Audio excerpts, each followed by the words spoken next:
네, 안녕하세요. 코리아 백스트리트입니다. 자, 오늘은 구독자 500명이 신기해서 만든 특집입니다. 어느덧 500명이 됐네요. 좀 신기합니다. 제 구독자분들은 대부분 이제 부동산 때문에 어려움을 겪었던 경험이 계시거나 또 현재 그런 어려움을 겪고 계신 분들이 대부분이시더라고요. 그래서 이게 구독자 수가 올라간다는 게 좀 신기하면서도 좀 여러 가지 이제 심경들이 좀 교차를 합니다. 그래서 한번 이번에는 이런저런 얘기를 한번 해보려고 합니다.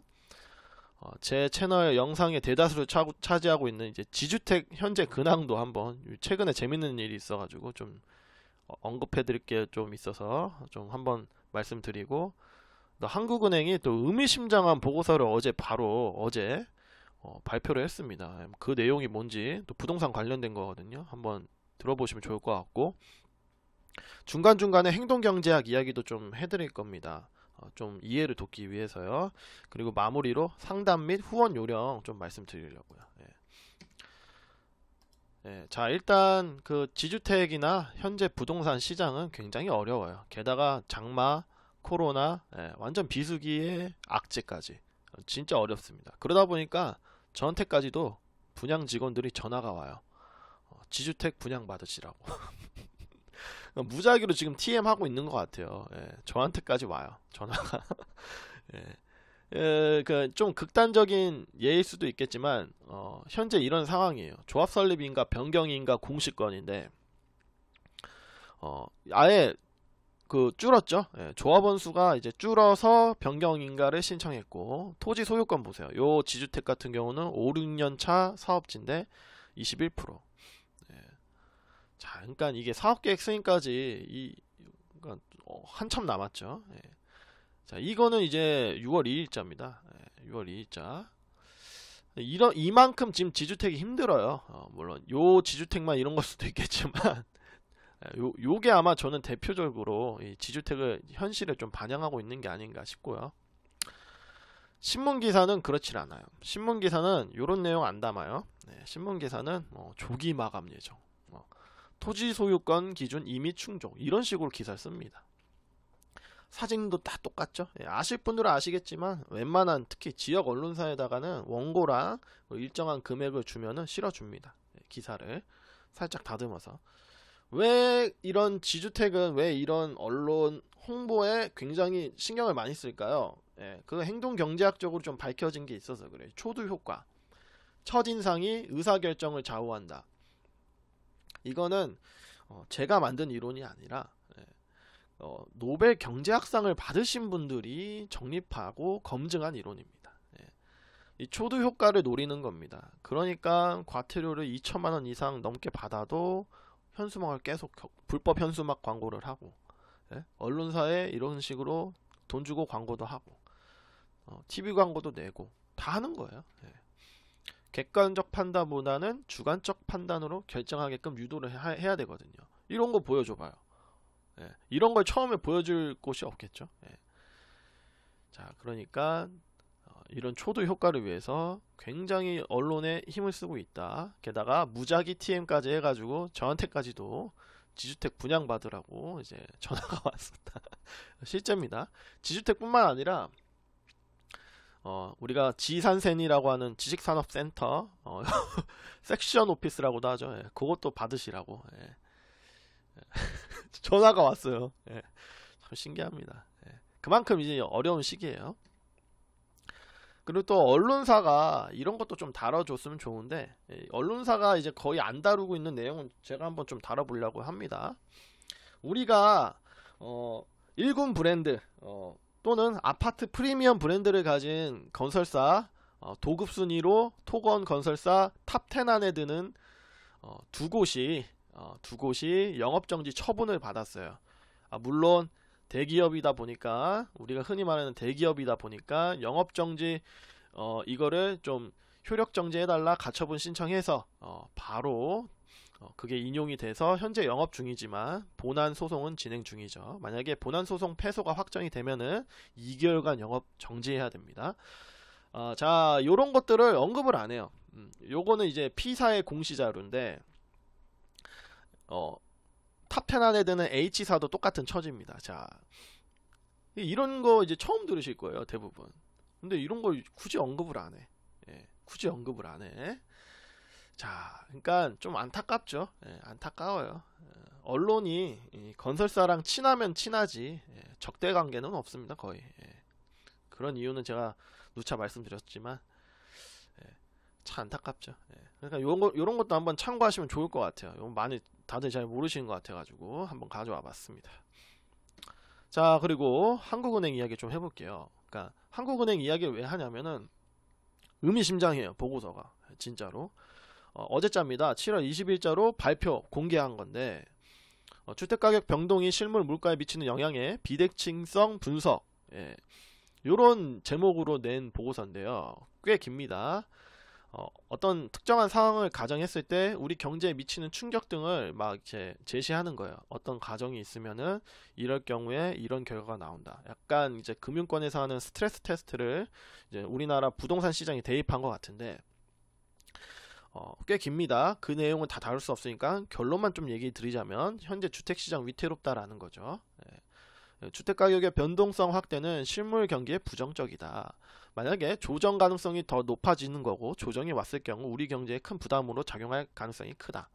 이런 얘기를 하고 있습니다. 근데 이번 달만 이런 얘기 한 게 아니죠. 바로 저번 달 제가 한번 말씀드렸던 한국은행 금융안정 보고서, 이제 부동산 관련한 부분에서도 마찬가지로 결론적으로 주택시장 현재 위험하다라고 얘기를 하고 있어요. 가처분 소득은 줄고 채무는 증가하고, 그러니까 이런 얘기를 6월 그리고 이번 7월에 2달 연속으로 계속 얘기를 하고 있습니다. 자, 우리가 여기서 좀 짚고 넘어가야 될 거, 한국은행은 왜 자꾸 이런 쓸데없는 걱정을 할까요? 제가 왜 쓸데없냐, 한국은행 무시하는 건 절대 아닙니다. 왜냐면 여러분 보세요. 전월 대비 서울 아파트 가격은 올랐나요? 떨어졌나요?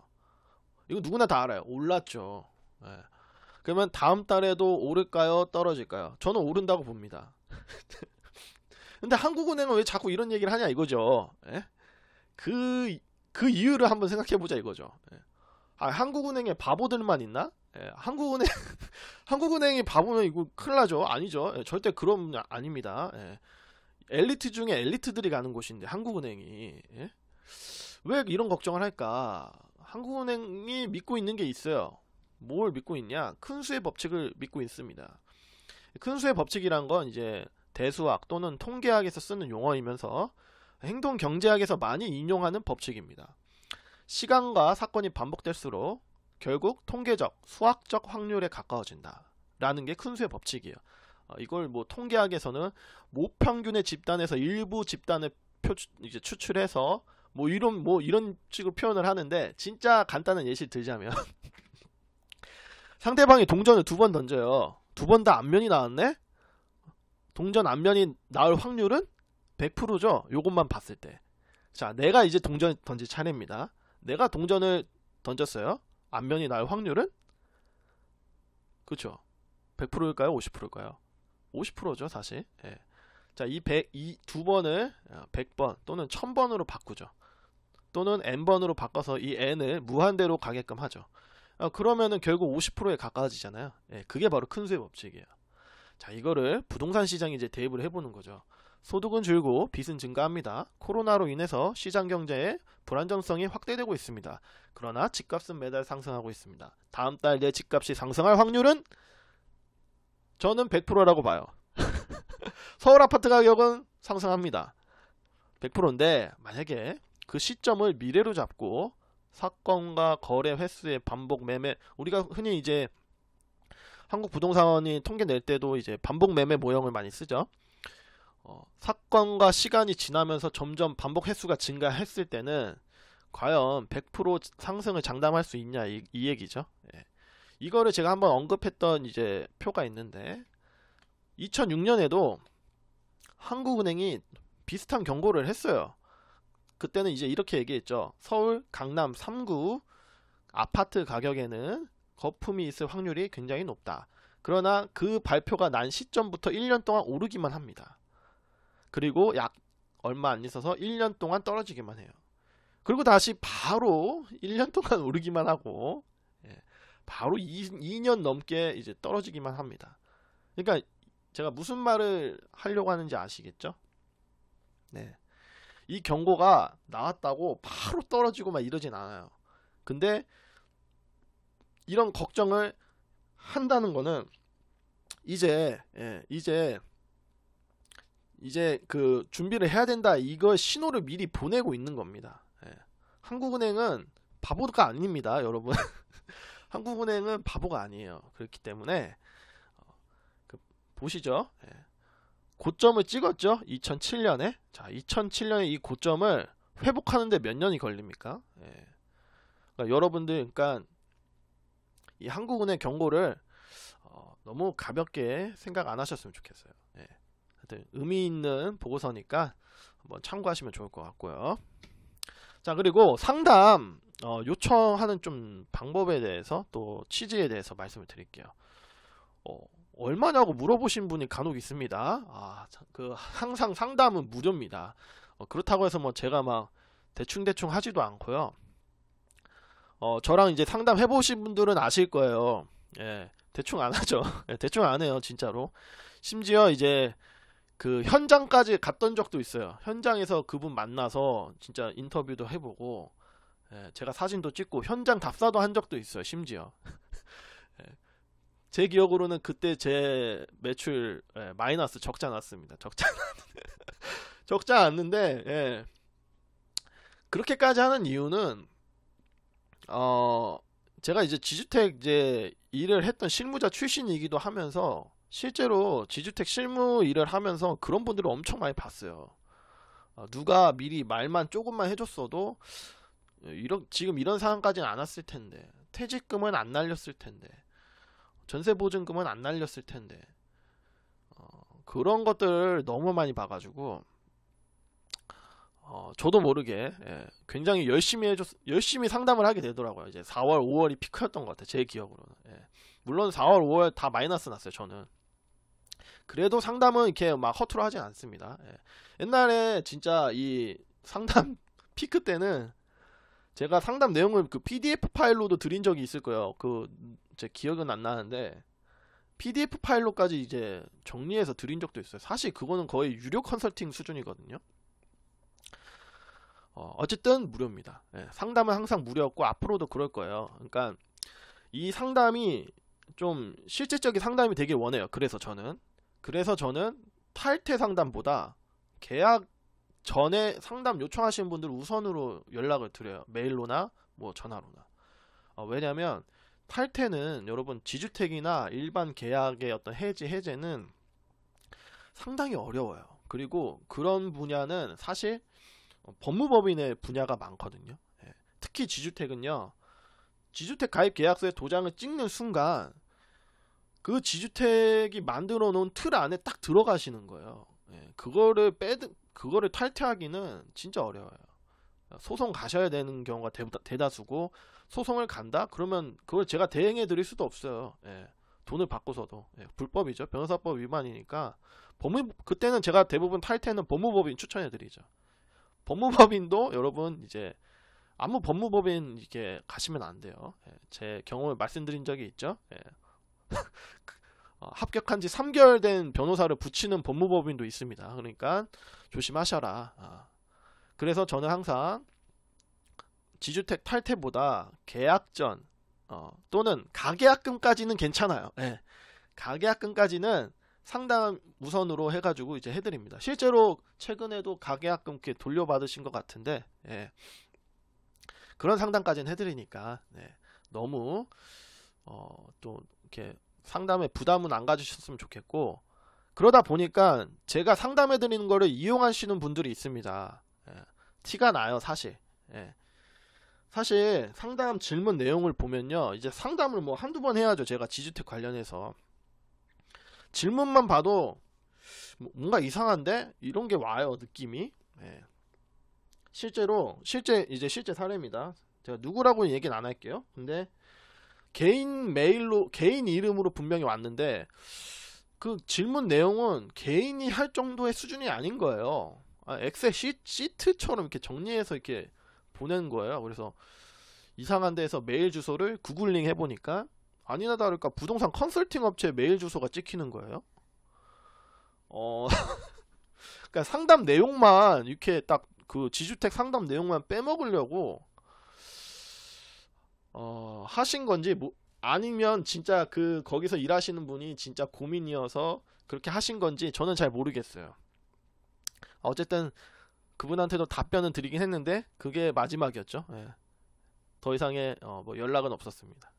알면서도 일단은 해드립니다. 예. 알면서도 일단 해드려요. 근데 이게 다 티가 납니다. 상담 내용만 이렇게 그 이용하시려는 실제 본인이 아닌데도 본인의 어떤 어려운 환경이 아닌데도 어떤 이용하려는 그런 것들도 일단은 해드리긴 해요. 예, 알면서도 해드리긴 해요.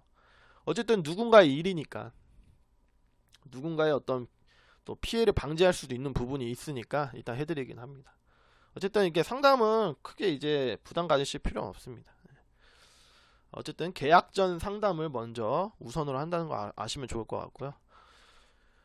이제 휘청휘청 거려요. 예, 휘청휘청 거려서 이걸 상담을 이제 뭐 아니 돈을 받아야 되나 싶기도 했는데 실제로 그런 얘기도 하셨어요. 이거 상담 받은 분들 중에 실제로 이거 뭐 돈 받고 원래 해야 되는 거 아니냐 이 정도면 막 이런 분들도 있어요. 근데 대부분 다 어려운 분들이세요. 지주택 특히 다 어려운 분들이기 때문에 또 곤란한 상황에 처해 계신 분들에게 그거를 받기란 좀 그렇습니다. 그걸 받는다면은 이 제 채널의 취지가 좀 무색한 것 같아요.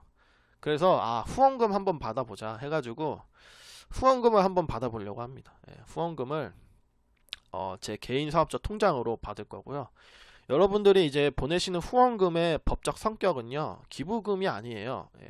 법에서 정한 기부금은 1천만원 이상 기부금을 모집하려는 자들은 법이 정한 방법과 절차가 있습니다. 그것대로 해야 되는 거고 저 같은 이제 개인 사업자에게 후원하시는 거는 증여로 간주됩니다. 그래서 제가 증여세를 내야 돼요. 3개월 이내로 세금을 내야 되고 또 개인 사업자로 이제 통장으로 받는 이유는 또 뭐 이렇게 영수증 발행하는 부분에 있어서 굉장히 유용하기 때문에 제 개인 사업자 통장으로 좀 받으려고 합니다. 아래 설명란에 좀 적어 드릴 테니까 마음이 있으신 분들은 후원해 주시면 감사할 것 같습니다. 이 후원금을 통해서 좀 더 제가 뭐 제 채널을 통해서 상담 요청하시는 분들의 상담의 질이 좀 많이 높아질 것 같아요. 그런 목적으로 하는 거기 때문에 마음이 있으신 분들은 금액에 상관없이 해주시면은 전 감사할 것 같고요. 송금인欄에 후원금이라고 표시를 해주시기를 권고 드릴게요. 왜냐면 이제 제가 그거를 모아서 이제 신고도 하고 또 여러분들 영수증 처리를 원하시면 해드려야 되니까 그런 거를 좀 수월하게 하기 위해서 송금인欄에 후원금 표시를 좀 해주시면 감사할 것 같습니다. 자, 오늘의 결론은 지금 부동산 조심해서 나쁠 것 없다 입니다. 지금 부동산 조심해서 나쁠 것 없다. 지금 저한테도 이제 오시는 손님들에게도 저거 사고 싶다, 뭐 매수하고 싶다 이런 분들은 제가 괜찮은 거면 그냥 냅두는데 전혀 너무 고평가된 것 같은데 싶은 거는 제가 말려요. 그러면 절 이상하게 봐요. 이상하게 보죠. 아니 부동산에서 산다는데 그걸 말려? 별 생각을 하시는 것 같은데 진짜 그만큼 지금 조심해서 나쁠 게 없어요. 그만큼 조심해서 나쁠 건 없으니까 이제 항상 건강하시고 항상 부동산 거래하실 때는 신중하게 해주시면 좋을 것 같습니다. 오늘은 여기까지입니다. 감사합니다.